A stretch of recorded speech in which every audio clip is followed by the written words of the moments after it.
Hello, I'm Jamie Adams, actor and board game enthusiast. Hello, I'm Sam Maggs, roller of dice and painter of tiny plastic men. And I'm Iain McAllister, reviewer of The Giant Brain, and this is Brainwaves, bringing you the best in tabletop gaming news.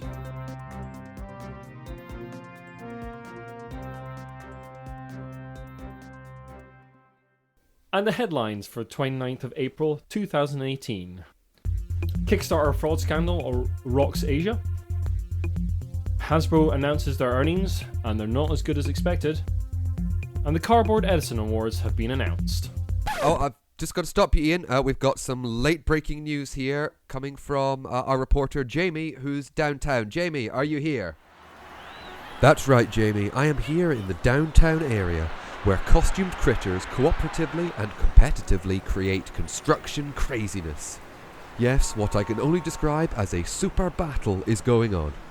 Fresh from his tower climbing antics, the friendly ungulate Rhino Hero has assembled his animal compatriots, each of them racing to build up and be on top of an edifice that is increasingly looking like Salvador Dali had a heavy night of drinking, then wandered into an architect's office. Well, that sounds serious, Jamie. Can you see any of the superheroes? Indeed I can, Jamie. I see Rhino Hero leaping up the precariously slender tower he's just erected as we speak. He's level with Giraffe Boy on the top. And yes, they're rolling dice. Come on, Rhino Hero! And Giraffe Boy is moving down a level where he's triggered a roll-off again. This could go on and on, Jamie. No doubt, Jamie. Well, what are people on the street saying? Oh, I'm sorry, Jamie, I was busy. Yes, I have spoken to members of the crowd. They like the bright colours and massive physical presence this is generating, and I have to agree that it looks impressive.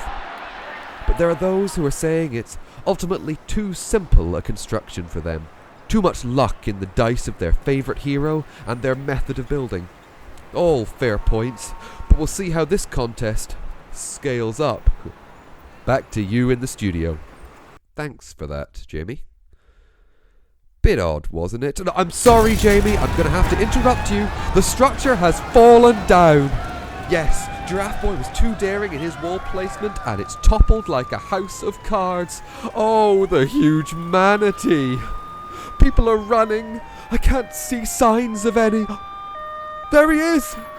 Rhino Hero has emerged unhurt and clutching the highest hero medal.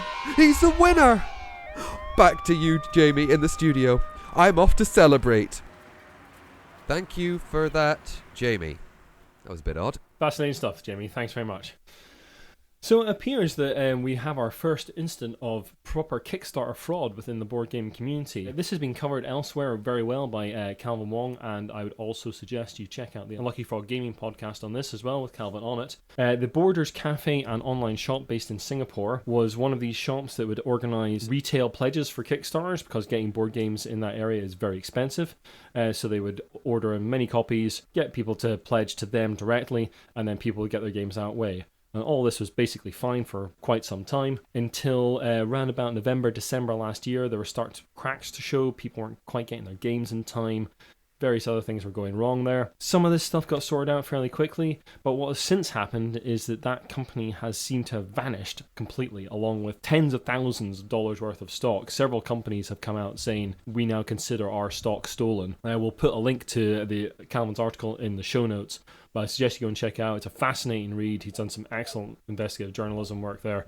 And yeah, check out the Unlucky Frog Gaming podcast. They had him on recently talking about the scandal and what's happened. It's an incredible thing. It's the first time I've heard of something of this scale within the board game community. There's been a couple other Kickstarters that have failed spectacularly and have been considered sort of fraudulent in the tech sphere, but this is the first time I've heard about it in board games. It seems the board gaming community is now big enough to have massive fraud.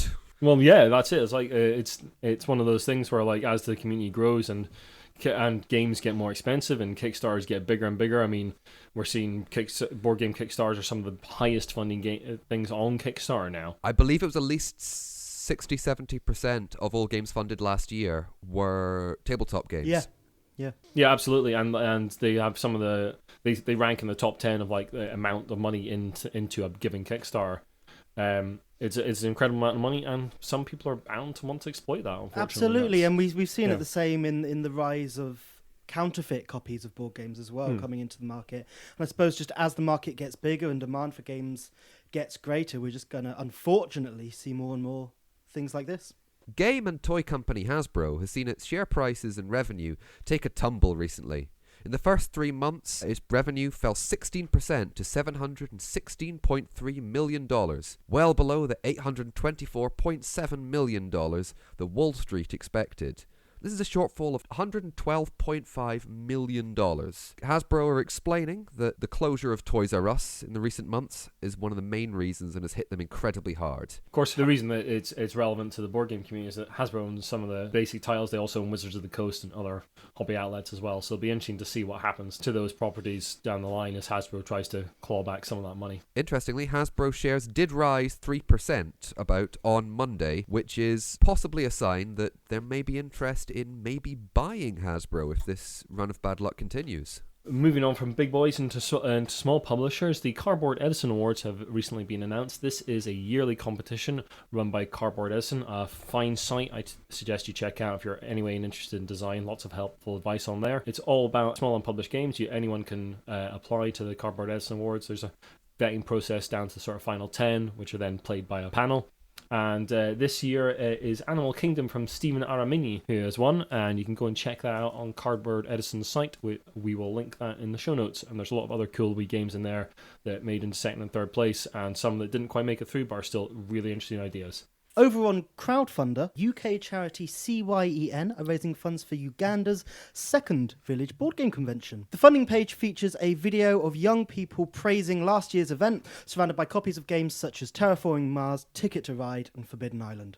Pandemic designer Matt Leacock is a supporter of the project and has designed special rules for his game Mole Rats in Space, specifically so that Ugandan rural children can learn to work together to reach objectives. Other events at the convention will include a Dragon and Flagon tournament. I think, Jamie, you'll be very interested in that. That's quite cool. And also a LARP. As of Thursday, the 26th of April, the project is currently sitting at £3,306 of a goal of £3,400 with 6 days to go. It seems like a fantastic project to really get behind. Absolutely. I think it's a great project, and it's fantastic to see games being used in this fashion. Wonderful bringing all these people together. Absolutely. Going back to the very first episode of Brainwaves, a mere month ago, it has recently been announced that Mansions of Madness is to become a fully fledged computer game. Now, the first Mansions of Madness was an interesting, fairly complex board game with a bunch of rules that one person had to look over and make sure everything was okay for the cooperative side of stuff. The second version introduced an app element, which is absolutely fantastic. I've played it and it's really interesting. And now it's going full-fledged computer game. Whether it'll be exactly the same as the board game and therefore reduce the impact of that game, I don't know. Details are a little sparse at the moment. But this is obviously one of the first things out of Fantasy Flight Games' new entertainment division, which are producing apps and interactive things on computer. And I think, again, it's great to see kind of the board game and video game worlds crossing over and hopefully bringing people into both mediums, really. So it'd just be good to see where that goes, really. I think it is going to be, I think as you said, Sam, I think it's going to be quite handy to see people who might buy the game and play it online or on PC or video game and go, oh, that was really good. Okay, this is based on a board game. Let's see how the board game plays. Absolutely. And I don't think the fact that it doesn't fully represent the board game as a downside. I think it's fantastic that it is offering something that is new and different and isn't just a carbon copy. Absolutely. Fury of Dracula has just had an announcement of a 4th edition. The game, whose license was owned by Games Workshop, which was originally published by Games Workshop, and then Fantasy Flight, and now is being held by WizKids, will be released in July. It will come with pre-painted miniatures and larger poker-sized cards for both the investigators and for Dracula. It's not that I see this as a weird move, and also not necessarily an unnecessary one, because obviously you've got a fantastic game there that's well loved, and Games Workshop obviously want to get published since they're split with Fantasy Flight. However, I would have really liked to have seen a GW version of it, possibly. I know that releasing board games of this style isn't currently really their thing, but purely for the miniature quality, really. You know, we've seen a lot of things come out of WizKids that the pictures on the website look fantastic, but it's just the big question of what's it actually going to look like. Yeah, of course, as you said, it's the pictures we see on the website, and when it comes to the actual game, is there going to be that quality? And pardon me for being cynical for a moment, but having collected and played Star Trek Attack Wing for a number of years, the initial molds of the games and the paint jobs on the initial molds of the ships were pretty bad. They're making several headways now. They're getting better, but it was not something that you really enjoyed. You bought it for the game, not for the models. Yeah, maybe it'll be the definitive version of the game. Who knows? Maybe. Who knows? Speaking of vampiric activity in the board gaming world, it has recently been announced that Vitesse is returning. Vitesse is Vampire the Eternal Struggle, the World Darkness vampire collectible card game that was very, very popular for a very long time, but unfortunately went the way of many collectible card games around the sort of mid-90s glut of these things. It's poked its head above the rafters every now and again over the last few years, but it's now being picked up by a group of very high-tier players who want to bring the game back, and they're apparently doing this in conjunction with White Wolf. It looks like it's going to be sort of fixed expansions, in sort of akin to the way that Doomtown is currently expanding, but exactly what the details are is a little sparse at the moment. And for me, I prefer to see a proper reboot of the game, try and bring it back into the public eye a little bit, and bring it back maybe in an LCG-style format. So whether this will be a good thing or a missed opportunity remains to be seen. At the very least, it's good to see, dedicated fans, making a concerted effort to bring something they love into, back from the dead, as if you pardon the pun. My concern would be that because they are dedicated players, that they will not be able to see the wood for the trees, and will mainly just be producing stuff that they like and might be popular in that community, but not really bring new people into that game, which I think any sort of community game like that, so any sort of competitive card game or miniature game like that, always needs that new blood coming in, and whether these expansions will do that, that's a big question. I completely agree with you there. And finally in the news this week, Asmodee has introduced its Modern Classics line. In their words, Modern Classics refers to a small group of pioneering titles that have left a lasting legacy on the board games market. These include Ticket to Ride Europe, Catan, Carcassonne, Dixit, Pandemic, and Splendor. I think this is a fantastic idea.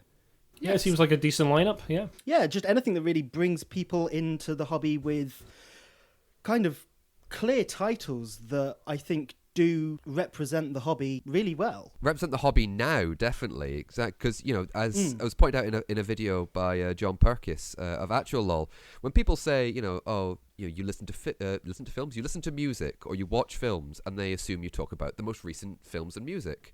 So when you say, I play board games, people immediately jump back to Scrabble, to Risk, to Cluedo, and to Monopoly. So it's good to see Asmodee kind of going, well, here are the games that we think are this generation's. I think they're all a really good selection. I really enjoy playing them. And I can't wait for more people to get introduced to all these. You really enjoy playing them? Oh, yeah. Okay, yeah, we can work with that. Your name? Jamie Adams. And your specialist subject? Asmodee Modern Classics line. The Asmodee Modern Classics line. Here we go. In 2015, which major science fiction film franchise received its own edition of Carcassonne? Star Wars. Yep. Spanning the 14th to 17th century, during what period of European culture is the game Splendor set?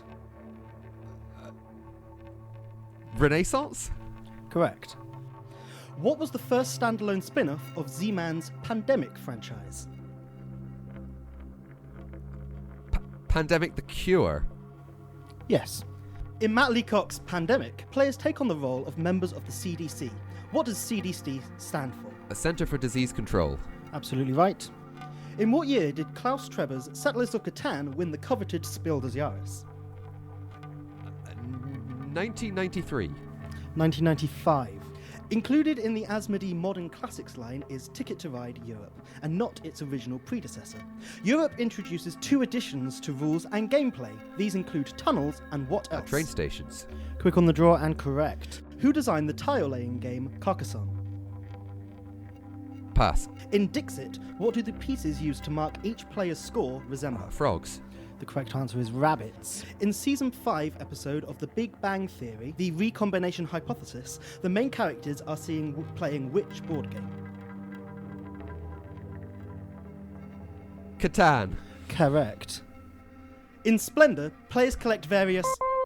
I've started, so I'll finish. Players collect various colours of gemstones to spend on cards. These include emerald, sapphire, ruby, diamond, and onyx. A joker piece that can be used in place of any colour is represented by which element? Gold. It was gold. Jamie Adams, you had one pass. Who designed the tile-laying game Carcassonne? That was Klaus Jürgen Verd. It was close something. Jamie Adams, you have 7 points. Okay. What just happened? I'm sure it'll happen again. Okay, I'll be afraid of that. We're going to move into our discussion segment of the show that we call Brainstorms. There's been a lot of controversy recently about Wonder Dice Games, who have been accused of stealing a board game design from a French designer who showed them the game a couple of years previous. They are releasing a game called Nostromo, based on the Alien franchise. And it was recently that Bruno Fediti, the very famous designer, went on to Board Game Geek and basically said that these people had stolen this idea from another French designer. And that you should avoid this product at all costs because of that. So basically, we want to talk this week in Brainstorm about where does inspiration end for board games and where does plagiarism begin? And can you protect your game design? Can you protect the mechanics in a game legally? And even should you? What do you think, guys? I think it's a really, really interesting point, and I think it's as the gaming hobby gets bigger and develops, I think it's something that, again, much like the fraud that we talked about at the beginning of the show, we're just going to maybe see more of, unfortunately, But at the end of the day, it's whether you consider an idea someone's intellectual property. And I think across other platforms of media, that is considered someone's intellectual property and someone's idea, and they can copyright that. And I think the argument we're having here is, should that be considered the same for game design? And I think it's a really tricky... You say idea, I mean, yeah, obviously. Then you get the difference, say, between mechanics and, I don't want to say theme, but like the design of it. So yes. Obviously there's no way to trademark a series of mechanics. No. But you say you put a particular theme or a particular spin on a theme, and you take it to someone, and then they produce it without you think. The argument could be made. But again, at the same time, it's all in the ether. Unless you take steps to to protect yourself, there's not really much you can say. I think it's important to distinguish between copyrighting an individual mechanic, like for instance deck building or worker placement or something like that. Yes. And as Jamie says, copyrighting the whole IP, protecting the whole. I know that Wizards of the Coast successfully sued an online card game for being too close to Magic, and basically it was sued as the whole. Oh. This is way too similar to our property. Stop. And I think that's understandable. I think what the conversation maybe is obviously you can't copyright a mechanic. However, a collection of mechanics in a certain arrangement will create a distinctive game. It will create a game, yeah. Yeah, absolutely. But as an amateur designer myself, you don't design in a vacuum. You can't. You are influenced by the stuff around you. You watch movies, you listen to music. You're influenced by the people around you, and you're influenced by the games you play. Of course, you are. Most designers will have a particular type of game they'd like to design a lot of. Like I like to design games where you're making a thing, so I get influenced by games that also include that, like Suburbia and things like that. I take ideas from those games and put them into my own because they're good. But yeah, yes. There's definitely a point where it becomes plagiarism rather than inspiration. Yeah. And in the case of Wonder Dice Games, what seems to have happened is that they were shown the design a couple of years beforehand. They said no, and then they've released this game a couple of years down the line. And from what I've read online, I haven't read the rules myself because they're all in French, and my French is non-existent. But basically, from the people who've read it, have basically said, yeah, this lines up a little too closely for comfort, effectively. It's the old adage that inspiration is the sincerest form of flattery. Which is exactly what you said. Like, you don't design in a vacuum. Everything you create or you think is going to be influenced by the media that you consume. It's all about finding that space where you go, I'm imitating it, but I'm not just cloning it. Yeah. Of course, this isn't the only recent accusation of copying game design. Last year, we had Oink Games from Japan accusing Werewords, the game published by Betsier, of copying Insider, published by Oink Games. Yeah, absolutely. And previous to that, we had Leather Games, the publishers of Vast. They were accused of basically doing a sort of sci-fi copy of that game called Deep, I think it was. And Deep Enemy Frontier. The designer had since left the company.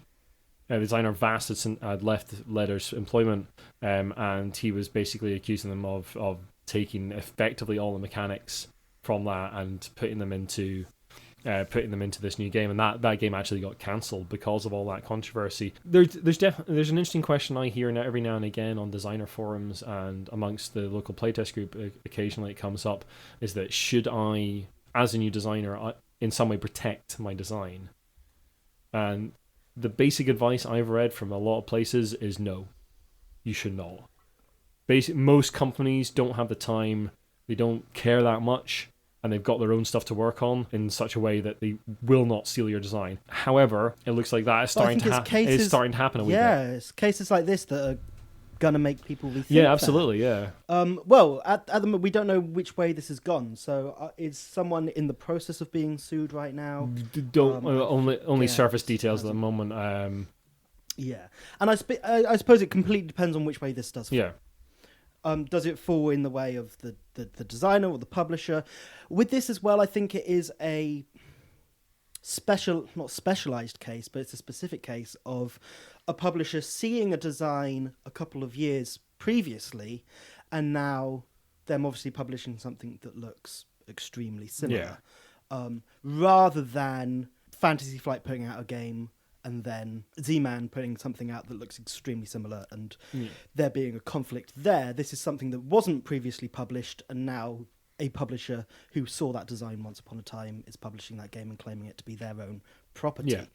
No, I was looking again at the post by Bruno Faduti on Board Game Geek forums, and it was saying that the designer had, looking at Bruno Faduti post on Board Game Geek, saying that Wonder Dice is launching pre-order campaign. The publisher proposed a contract, but they failed to find an agreement. The contract wasn't signed, and then from what Bruno Faduti and the Société des Auteurs de Jeux, the French Game Designers Union, understand. Which, that's cool that exists. Yes, I think it's excellent.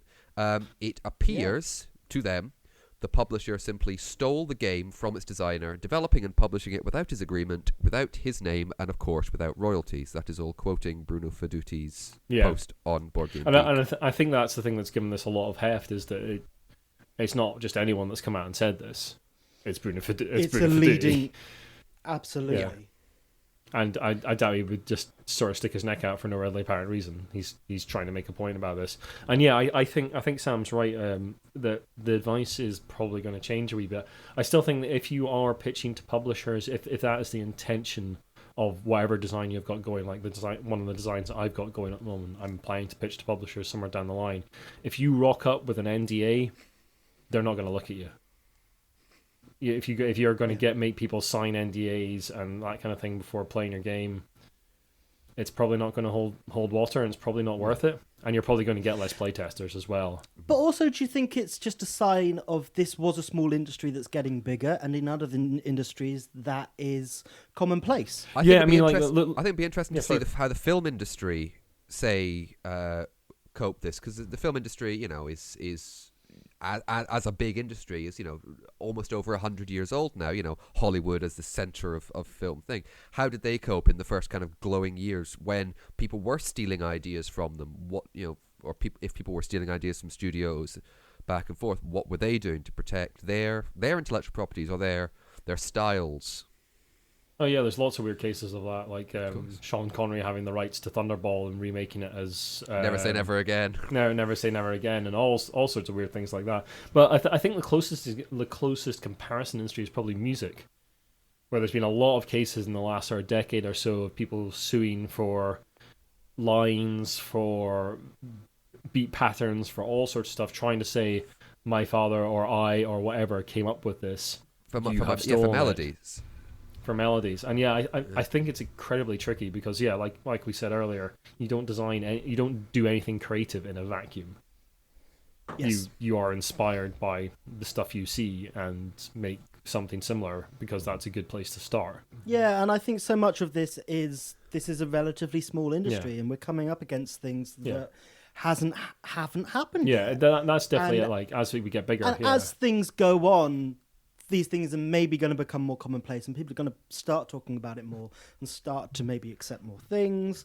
And I think it is looking at the films industry, looking at the television industry, book publishing, music industry, absolutely, and seeing how they deal with things, because surely, we're still talking about people's intellectual property, which there has to be some ownership there.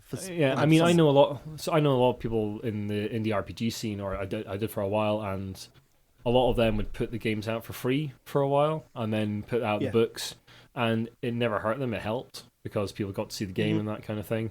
And certainly there's a massive sort of print and play. Yeah, I mean, culture. I don't engage in myself, but there's a massive print and play culture within the board game community as well. Yes. Which I'm hoping to put some of my board games and my game designs into as well. That's not something I've looked at much before, but it does exist. And surely some of those designs are bound to influence people to make other games. That's inevitable. Absolutely. But Secret Hitler was put out as a print and play at first. Before it absolutely. got... 2 Rooms and a Boom. And look at how much that exploded. I mean, also, absolutely. I think it's getting to the point where we can't, but I think it's almost getting to the point where the board game industry can't, I don't want to say get away with, but it's the only word that's coming to my head. It can't get away with going, but it's a small industry. And we're and I hate to keep bringing up the point, but it is a small industry that's growing into a medium industry, and the way it's handled things in the past to do with copyright and intellectual property and NDAs and all these things surely has to change somewhere, as these things become way more prevalent. Yeah, I think you're right, guys. As the industry grows, we are going to see more instances of this. There's a lot more money in board games than there has ever been, and there's bound to be that temptation to break the rules, to bend them, to defraud people out of their Kickstarter pledges, all this sort of stuff. That sort of slight element of essentially crime is going to come into the industry, and there's going to be some people that look to exploit it. However, I'd like to reiterate my point earlier that if you want to take a game to a publisher, don't be afraid of them stealing it, because most of them don't want to. They've got their own problems, they've got their own designs, they've got their own things to think about. The advice from the majority of game designers I've seen, Kickstarter and otherwise, is do not rock up with your IP protected to the hilt with your game design, because they're less likely to touch it. However, that advice might change if this stuff keeps happening down the line.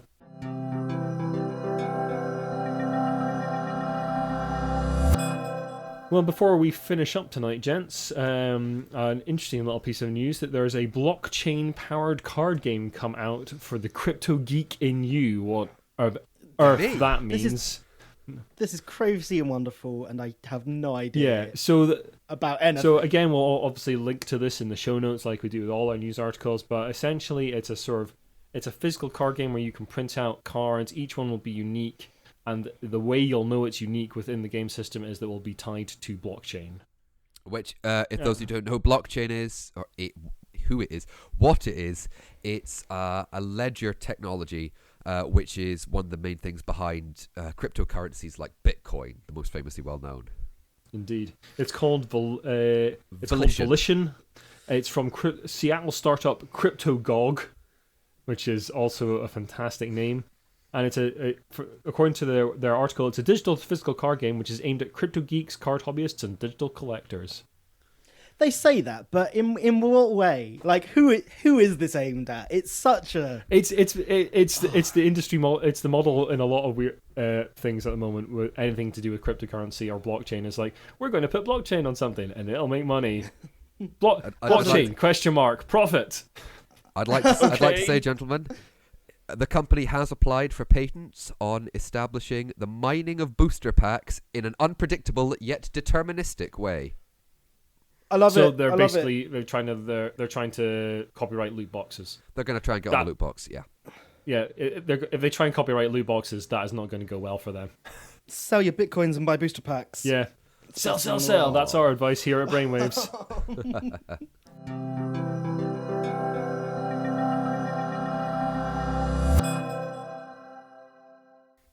Thanks very much for listening. If you like what you've listened to, then the best way to help us out is to share the podcast and drop us a review and rating on iTunes. You can also follow us on Twitter at The Giant Brain, Instagram at Giant Brain UK, Facebook, The Giant Brain, website giantbrain.co.uk, or you can email us at giantbrainuk@gmail.com. If you have any gaming news, if you have any feedback, if you've got any questions for any of us, just don't be afraid, fire out an email. We'll talk about it, we'll bring it up. We want to hear from you. You can also support us via Patreon or Ko-fi, both links you'll find on the website. You'll also find links to all the news that we talked about in our show notes. Thanks for listening. Take care.